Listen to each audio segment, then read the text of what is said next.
ইস্যুটা হলো the weapon does not fire on its own. আমরা যদি if we talk about law enforcement atrocities in isolation, তাহলে মনে হবে যেন যে ওনারা একটা ক্যাডেট থাকে, তারপর হঠাৎ করে ঘুম থেকে উঠে চিন্তা করে যে আজকে আমি যুদ্ধ করা শুরু করবো এগেনস্ট মাই ওন সিটিজেন্স। এটা এইভাবে ঘটে না আসলে। হ্যাঁ, কেউ এটা সেটা পুলিশ বলুক বা সেটা আর্মি বলুক, এটা মিলিটারি বলুক, কেউ এরকম করে না।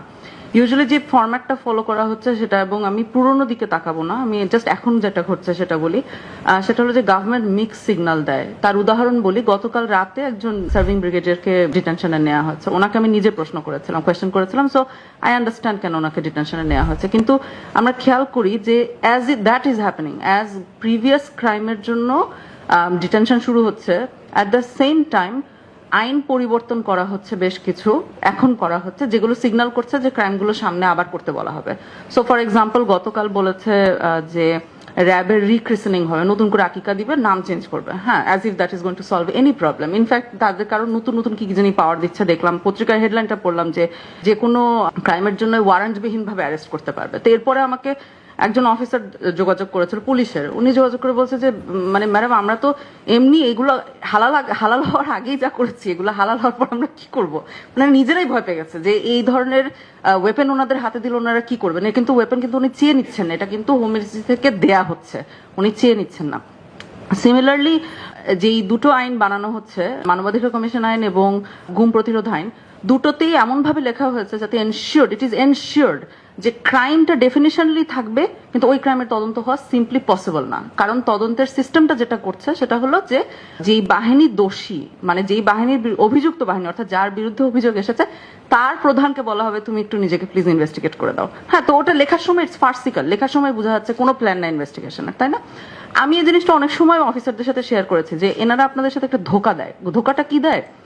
ওনারা আপনাদেরকে একটা লিমিটেড পিরিয়ড অফ ইমিউনিটি দেয়, not from the crime, just from the investigation. কারণ ইনভেস্টিগেশনটা কিন্তু পরে, রেজিম পতনের পর একটা ইনভেস্টিগেশন হয়, তারপরে একটা আরবিট্রারি ওয়েতে একে ওকে যাকে হাতের কাছে পাওয়া যায় তাকে ধরে ধরে টেনে নিয়ে আসা হয়।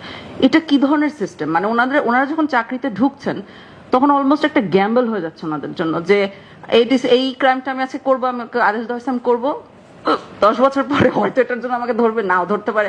কয়েকজন গ্যাম্বলে জিতেছে, বেশিরভাগই গ্যাম্বলে জিতেছে, কয়েকজন জিতে না, কয়েকজন বেনজির হয়, কয়েকজন হারুন হয়, আবার কয়েকজন অ্যারেস্টেডও হয়। এটা তো কোনো সিস্টেম হতে পারে না। এরা তো মানে এনারা যখন ক্যাডেট হিসেবে ঢুকছেন, এনারা তো আমাদের মতোই, মানে আমিও তো ওই সময় পড়াশোনা করতে ঢুকেছি, ওনারাও তো পড়াশোনা করতে ঢুকছেন। Again nobody starts off this way.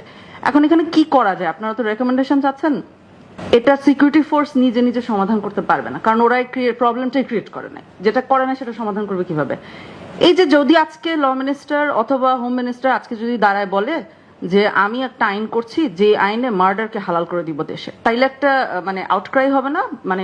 মানে পার্টির ভিতরে আউটক্রাই হবে না যে কি বলছেন স্যার, এগুলো কি করছেন? মানে এটাকে বিএনপি নিজেই বলবে তো নাকি? তো উনি যখন এই যে 3-4টা ল যখন এখন বলছে, এটা তো আসলে একই জিনিসই বলছে। উনি যখন বলছে মানবাধিকার কমিশন ইনভেস্টিগেট করতে পারবে না, গুমের আসলে ইনভেস্টিগেশন হওয়া সম্ভব না প্র্যাকটিক্যালি। আমি বুঝছি কাগজে কলমে দিচ্ছে, কিন্তু প্র্যাকটিক্যালি এটা পসিবল না যেভাবে লেখা হচ্ছে। এবং তৃতীয়ত হলো গিয়ে যে র্যাবের যে নতুন আকিকা হচ্ছে, এই তিনটা যখন দিচ্ছে তখন কি আমরা বুঝতে পারছি না এটা কোন দিকে যাচ্ছে? মানে এটার ইন্ডিকেশনটা তো ইমিডিয়েটলি পড়া যাচ্ছে। ওই আউটক্রাইটা কই? মানে এবং এই আউটক্রাইটা আসলে বলা সহজ যে অপোজিশনের কাছ থেকে আসা উচিত, ভালো কথা। এখন আসুক আর না আসুক, এসেছে। ইন ফেয়ারনেস, ওই দুটো আইনের বিষয়ে সংসদ অপোজিশন প্রোটেস্ট করেছে, এবং এটা সত্যি যে বিএনপি নিজের এমপিরাও প্রোটেস্ট করেছে। কিন্তু আসলে বাংলাদেশের পলিটিক্যাল সিস্টেমটা যদি আমরা দেখি, প্রোটেস্টটা যদি রুলিং পার্টির ভিতর থেকে আসে তাহলেই শুধু এই প্রোটেস্ট হিসেবে কাউন্টেড হবে, অন্য কারোটা কাউন্টেড হবে না। তো রুলিং পার্টির ভিতরের প্রোটেস্টটা কই? কাজে এই তিনটে আইনের ক্ষেত্রে স্পেসিফিক্যালি বলছি, এই তিনটা, অন্য অনেকগুলো থাকবে কিন্তু আমি জাস্ট তিনটের কথা বলছি। এই তিনটের একটাই লক্ষ্য এবং উদ্দেশ্য, সেটা হলো for a limited period of time investigation হতে পারবে না। আফটারওয়ার্ডস ইনভেস্টিগেশন ঠিকই হবে রেজিম পতনের পরে, তারপরে আরো কিছু মানুষ ঠিকই জেলে ঢুকবে, কিন্তু সেই কিছু মানুষের ভিতরে শুধুই মানে ইউনিফর্মড অফিসাররা হবে, পলিটিশিয়ানরা হবে না। মানে it makes no sense to me, কারণ পলিটিশিয়ানরা এই ল গুলো লিখছে। None of this makes any sense. So আসলে আমার রেকমেন্ডেশন একটাই, সেটা হলো যে রুলিং পার্টির যারা ব্যাপারটা বুঝেন তাদের আরো সরব হতে হবে। Thank you.